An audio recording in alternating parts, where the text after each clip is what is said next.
6월 주식시장에 역사상 가장 큰 상장이 하나 올라와. 바로 일론 머스크의 스페이스X야. 상장만 하면 시가총액, 그러니까 회사 전체 몸값이 약 2,800조 원이야. 이게 얼마나 큰 돈인지 감이 안 오지? 지금 전 세계 시총 9위가 테슬라인데 약 2,000조 원이야. 스페이스X는 상장하자마자 그 테슬라를 제치고 단숨에 세계 6에서 7위권으로 들어와. 웃긴 건 9위 테슬라도 머스크 회사라는 거야. 한국에서 제일 큰 삼성전자는 얼마 전 시가총액 1,000조 원을 처음 넘었어. 그런데 스페이스X는 그 삼성전자의 약 3배야. 한국 1년 나라 예산이 약 700조 원대니까 그 4배쯤 되는 돈이 회사 하나에 매겨지는 거야.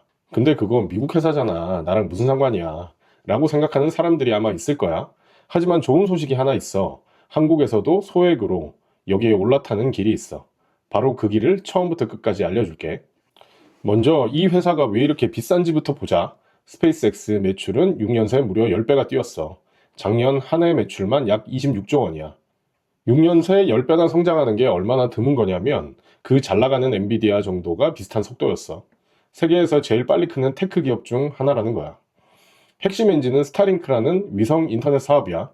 땅에 통신선을 까는 대신 하늘에 위성을 띄워 인터넷을 뿌리는 방식이야. 지금 가입자가 전 세계 약 1,030만 명인데 2년마다 2배씩 늘고 있어. 스타링크 작년 매출이 약 16조 원, 영업이익이 약 6조 원이야. 영업이익률이 약 38%인데 100원 팔아 38원이 남았다는 뜻이라 통신사업자 치곤 어마어마한 이익 수치라고 볼 수 있어. 그리고 진짜 무기는 재사용 로켓이야. 원래 로켓은 한 번 쏘면 통째로 버리는 일회용이었거든. 근데 스페이스X는 다 쓴 로켓을 다시 착륙시켜서 또 재사용을 해. 아마 유튜브에서 그런 영상을 본 적 있을 거야. 그래서 발사 비용을 확 낮췄대.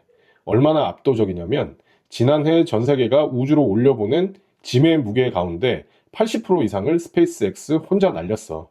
발사 횟수로는 약 절반이지만 실어 올린 무게로 치면 80%가 넘는 거야. 이 역할을 담당하는 로켓이 팔콘과 스타쉽이야. 지금 로켓보다 더 크고 더 싸게 우주로 짐을 나르는 게 목표야. 또 하나는 우주에 데이터 센터를 띄워서 AI를 돌리겠다는 계획이야. 왜 굳이 우주냐면 우주에선 햇빛이 끊이지 않아 태양광 전기를 무한정으로 쓸 수 있고 워낙 차가워서 서버를 시키는 비용도 거의 안 들어. 지구에선 서버의 전력 공급과 냉각에 천문학적인 비용이 들어서 아예 서버를 우주로 올려버리겠다는 게 발상이야. 길게 보면 테슬라와 합쳐서 테슬라의 로봇이 우주에서 이 데이터 센터를 짓는 시나리오까지 나와 있어.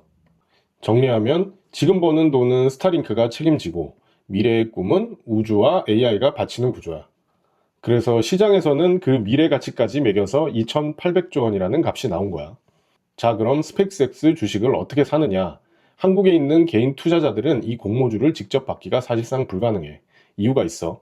미국 IPO는 주관 증권사가 물량을 나눠주는데 한 번에 큰 돈을 넣고 오래 들고 갈 기관이나 큰손한테 먼저 배정을 해. 개인은 금액도 작고 금방 팔고 나갈 수 있다고 봐서 뒷순위로 밀려나는 거야. 게다가 스페이스X는 한국 자본시장법에 아예 공모를 등록 안 하겠다고 못을 박았어.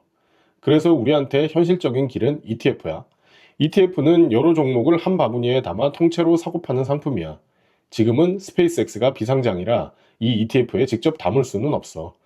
대신 로켓랩 같은 비슷한 상장 우주 기업을 담아두는 거야. 이게 무슨 뜻이냐면 스페이스X를 직접 못 사니까 같은 우주 산업의 다른 회사를 사서 그 분위기를 비슷하게 따라간다는 거야. 그러다 스페이스X가 상장하는 순간 이 ETF들이 스페이스X를 실제로 담기 시작해. 그래서 지금 어떤 ETF를 골라두느냐가 중요한 거야. 사는 길은 크게 4가지야. 첫째, 일반 증권 계좌에서 ETF를 사는 길이야. 평소 주식 사듯 국내 우주항공 ETF를 검색해서 매수하면 돼. 대신 수익이 나면 세금 15.4%를 떼야 해. 둘째, ISA 계좌에서 ETF를 사는 길이야. 똑같은 ETF를 사는 건데 ISA에서 사면 세금을 깎아줘. 셋째, 연금 계좌에서 ETF를 사는 길이야. 이것도 똑같은 ETF인데 노후자금용 계좌라 세금 혜택이 더 붙어. ISA랑 연금 혜택은 다음 장에서 자세히 알려줄게. 넷째, 이건 ETF가 아니라 스페이스X 주식을 직접 사는 길이야. 상장하면 나스닥에 SPCX라는 이름으로 올라오는데 증권사 앱에서 해외 주식으로 들어가서 SPCX를 검색해서 매수하면 돼. 단, 직접 매수는 주가 변동이 심할 수 있고 차익에 세금 22%가 붙어서 초보자가 급하게 갈 길은 아니야. 자, 그럼 이제 ETF를 골라볼게. 이름은 다 미국 우주로 비슷한데 안에 든 종목과 비중은 제각각이야. ETF를 고를 때 볼 건 딱 세 가지야. 첫 번째, ETF 안에 뭐가 들어있는지야. 어떤 종목을 어떻게 가져가고 있는 ETF인지를 봐야 해. 둘째, 그 ETF가 스페이스X를 얼마나 빨리 담을 수 있는지야. 셋째, 내가 이 ETF를 사서 계속 들고 있을 때 수수료가 얼마나 나가는지야. 먼저 뭐가 들어있나를 보자. 순수 우주 기업에 집중한 ETF일수록 상장 효과를 크게 받아 주가가 많이 오를 수 있어. 여기서 알아두면 좋은 부분이 미국 우주 ETF를 자세히 본 사람은 알 거야. 운용사가 다른 5개 ETF가 공통으로 담는 종목이 하나가 있는데 그게 바로 로켓랩이야. 로켓랩이 스페이스X보다 기술력이 뛰어나서 담는 게 아니야. 오히려 기술력은 스페이스X가 압도적이야. 그런데 로켓랩이 대표 선수로 꼽히는 이유는 따로 있어. 첫째, 스페이스X는 비상장이라 못 사는데 로켓랩은 우주를 본업으로 하면서 증시에서 살 수 있는 거의 유일한 회사야. 보잉이나 로키드 같은 회사도 로켓을 만들지만 거대한 방산 회사 안에 우주 사업부가 일부분으로 묻혀 있어서 우주에 투자한다는 느낌이 전혀 안 나거든. 둘째, 사업 구조가 스페이스X랑 판박이야. 로켓 발사만 하는 게 아니라 위성도 직접 만들고 부품부터 운영까지 한 회사가 다 떠안는 수직 계열화 모델인데 이게 스페이스X랑 똑같아. 셋째, 지금 뉴트론이라는 재사용 로켓을 개발 중인데 이게 스페이스X의 주력 모델 펠컨 9을 정면으로 겨눈 모델이야. 이게 성공하면 스페이스X의 진짜 대항마가 되는 거라 시장이 로켓랩을 제2의 스페이스X 후보로 보는 거야. 그래서 비상장인 스페이스X 얘기가 나올 때마다 돈이 로켓랩으로 가장 먼저 몰려. 운용사들이 약속이나 한 듯 로켓랩을 ETF에 담는 이유가 바로 이거야. 알아두면 좋아. 다음은 얼마나 빨리 담나를 보자. 상장 후 ETF마다 스페이스X를 담는 타이밍이 달라.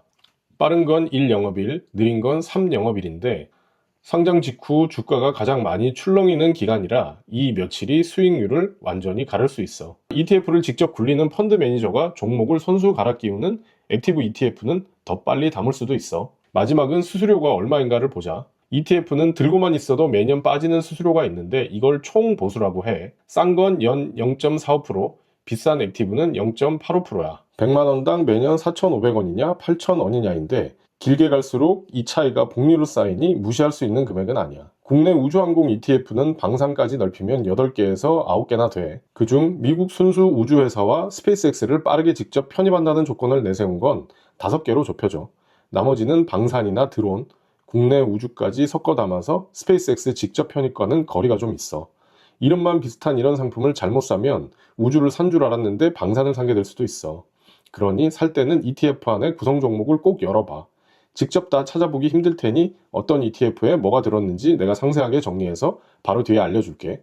구독, 좋아요 한 번만 부탁해. 2026년 5월 기준이야. ETF는 상품이라 몇 달 지나면 변동될 수 있다는 것을 명심해야 해. 자, 5종류를 비교해 줄게. 같은 우주항공 ETF인데 결이 완전히 달라. 비교 기준은 4가지야. 순자산, 총보수, 편입속도, 스페이스X의 비중이야. 보수는 매년 떼가는 운용료라고 보면 돼. 편입속도는 새로운 종목을 담는 속도라고 보면 돼. 순자산 1위는 타이거 미국 우주테크야. 약 1.3조 원으로 다른 넷의 2배 정도야. 스페이스X 비중도 25%로 맞춰져 있어. 보수 최저는 솔 미국 우주항공 탑10이야. 0.45%로 5개 중 최저야. 편입 속도도 1영업일로 가장 빨라. 길게 들고 갈 사람한테 유리하다고 생각해. 5 중 유일하게 액티브는 에이스 미국 우주 테크 액티브야. 액티브는 뜻이 따로 있어. 시장 수익률을 뛰어넘는 걸 목표로 해. 펀드 매니저가 직접 종목을 골라 사고 팔며 적극적으로 운영하는 방식이야. 보통 ETF는 지수만 따라가. 액티브는 그걸 뛰어넘으려고 하는 거지. 대신 보수가 0.8%로 가장 비싸. 매니저 인건비가 들어가 있어서 그렇다고 생각해야 해. 스페이스X 비중도 미리 정해두지 않아. 매니저가 재량으로 정해서 운영하는 거야. 상장 직후를 미리 대비한 건 코덱스 미국 우주 항공이야. 특별 편입 조항이 들어있어. 스페이스X가 상장하면 빠르게 담는 구조야. 가장 먼저 출시된 건 원큐 미국 우주 항공 테크야. 다만 스페이스X 비중이 16%로 가장 낮아. 정리해줄게. 안정성을 원하면 타이거 미국 우주 테크야. 보수 최저를 원하면 솔 미국 우주 항공 탑10이고 매니저한테 맡기고 싶으면 에이스 미국 우주 테크 액티브야. 상장 직후를 노리면 코덱스 미국 우주 항공이야. 가장 오래된 게 좋다면 원큐 미국 우주 항공 테크야. 본인 우선순위에 맞춰서 고르면 돼. 그리고 제외한 것도 짚어줄게. 방산이나 드론이 섞인 ETF는 다 뺐어. 원 플러스 타이거 K 방산이 그래. 코덱스 드론, 타임 글로벌도 같이 뺐어. 순수 우주 비중이 떨어져서 제외했다고 생각하면 돼. 자, 이제 이 표를 캡처해서 나중에 ETF를 고를 때 참고하면 좋을 것 같아. ETF 말고 스페이스X를 소유할 수 있는 길은 더 있어. 그 중에 하나는 QQQ야. QQQ는 나스닥을 대표하는 100개 기업을 한 번에 담은 미국 대표 ETF야. 스페이스X가 상장하면 나스닥 100 지수에 패스트 엔트리로 들어가. 패스트 엔트리는 원래 새로운 종목이 지수에 들어가려면 몇 달이 걸리는데 덩치가 아주 큰 종목은 약 15거래일 만에 빠르게 넣어주는 특별 규칙이야. 그렇게 QQQ 안에 스페이스X가 일정 비중으로 담기면 QQQ 한 주만 사도 그 안에 스페이스X가 조금 섞여 들어오는 거야. 또 하나는 구글이야. 구글 모회사인 알파벳이 스페이스X 지분을 약 7.4% 정도 가지고 있어. 그래서 구글 주식을 사면 그 안에 스페이스X 지분이 딸려오는 효과가 있어서 스페이스X 주가가 오르면 알파벳 주가도 덩달아 오를 확률이 있어. 그 밖에 스페이스X 지분을 가진 에코스타 같은 회사도 있고 미국 ETF 중엔 XOVR이나 NASA도 있어. 이 미국 ETF들은 SPV라는 걸 통해 스페이스X를 일부 담고 있어. SPV는 비상장 주식을 담으려고 따로 만든 주식 보관용 회사라고 보면 돼. 정리하면 이건 아직 증시에 없는 스페이스X 주식을 SPV라는 그릇에 담아 간접 보유한 미국 ETF야. 이런 상품은 실제 가치보다 비싸게 거래되거나 팔고 싶을 때 안 팔리는 위험이 있어서 초보자들한텐 권하지 않아. 이제 한 단계 더 가자. ETF로 수익이 나도 절세로 한 번 더 버는 방법이야. 같은 ETF라도 어느 계좌에 담느냐로 세금이 달라지거든. 먼저 ISA야. 개인종합자산관리계좌라고 부르는 세금 깎아주는 투자통장이야. 일반 계좌는 수익의 15.4%를 떼지만 ISA는 일정 금액까지 세금을 아예 안 떼. 여기서 ISA는 두 종류로 나뉘어. 일반형은 누구나 가입할 수 있는 기본형이야.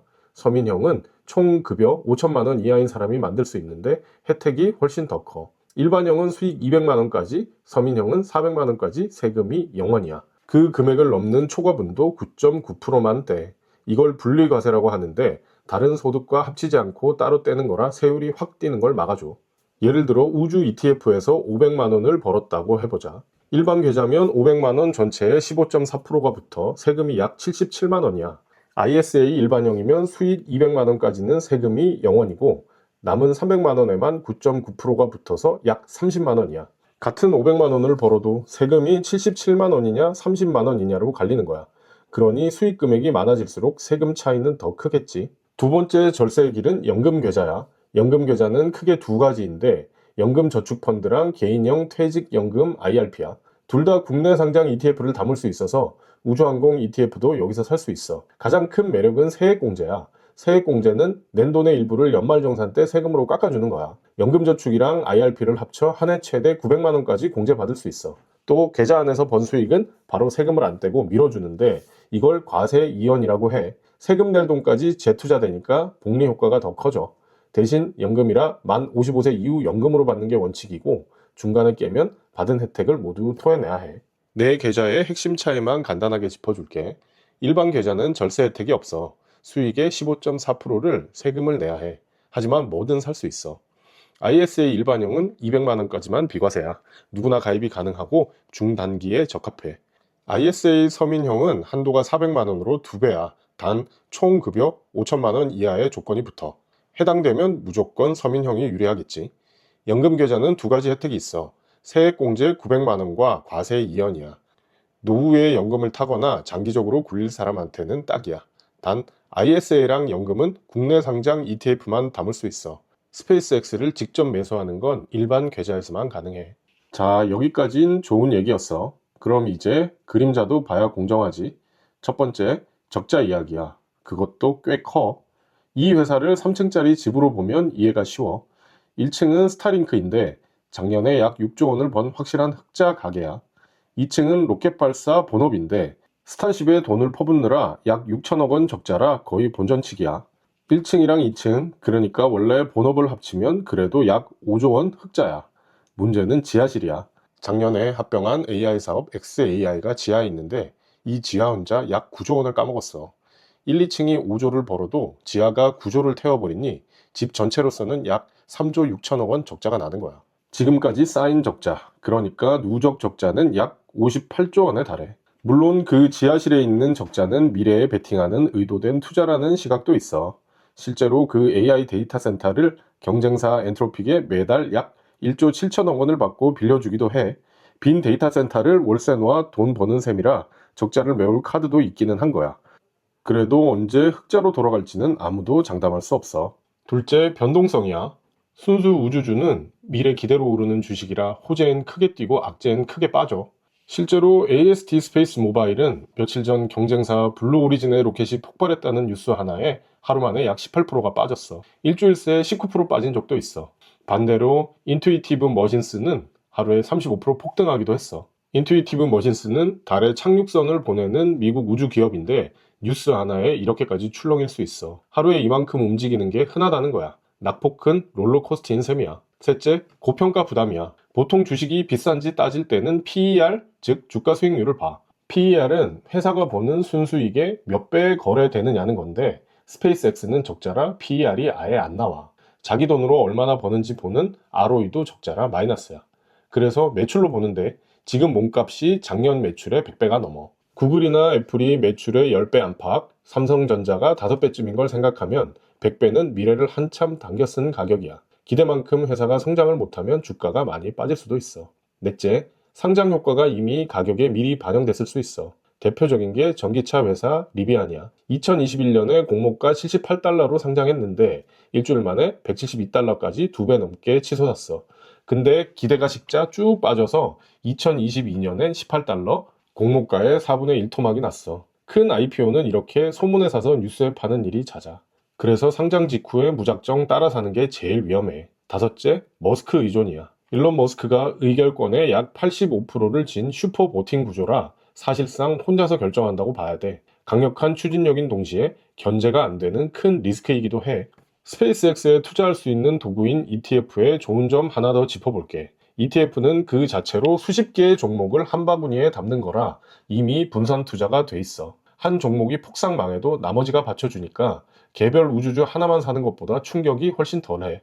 아까 AST 스페이스 모바일이 하루에 18% 빠질 때도 그걸 일부만 담은 ETF는 그만큼 빠지진 않았어. 근데 여기서 방심하면 안 돼. 스페이스X라는 초대형 상장이 걸려 있어서 ETF가 이 한 종목을 최대 25%까지 담을 수 있어. 한 종목 비중이 4분의 1이면 분산 효과가 그만큼 줄고 스페이스X가 출렁이면 ETF도 같이 크게 흔들릴 수 있다는 거야. 그러니 ETF라고 안심하지 말고 두 가지를 지켜. 첫 번째, 한 번에 다 사지 말고 여러 번 나눠서 사는 분할 매수야.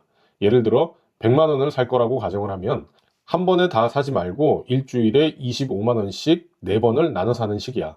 그래야 상장 직후 리비안처럼 출렁여도 평균 단가를 낮추고 버틸 수 있어. 두 번째, 한 테마에 몰빵하지 마. 전체 자산의 5%에서 10% 안에만 스페이스X를 가져가야 해. 1000만 원을 굴린다면 우주 테마에 많아야 100만 원, 나머지 900만 원은 다른 데 든든히 깔아두는 거야. 계란을 한 바구니에 담지 말고 나눠 담으라는 이야기 많이 들어봤을 거야. 오늘 딱 하나만 기억하자. 스페이스X는 직접 못 사도 그걸 담는 국내 ETF로는 누구나 올라탈 수 있다는 거야. 그리고 같은 ETF라도 ISA나 연금저축이나 퇴직연금으로 사면 세금이 줄어든다는 거야. 마지막으로 스페이스X를 편입할 우주 ETF 중에 본인에게 맞는 ETF를 잘 골라서 사야 한다는 거야. 상장하고 구체적인 수치가 나오면 그때 또 영상으로 짚어줄게. 오늘 영상 괜찮았다면 구독, 좋아요 부탁해. 더 알고 싶은 경제 정보가 있다면 댓글로 남겨줘. 내가 꼼꼼히 분석해서 다음에 올려줄게.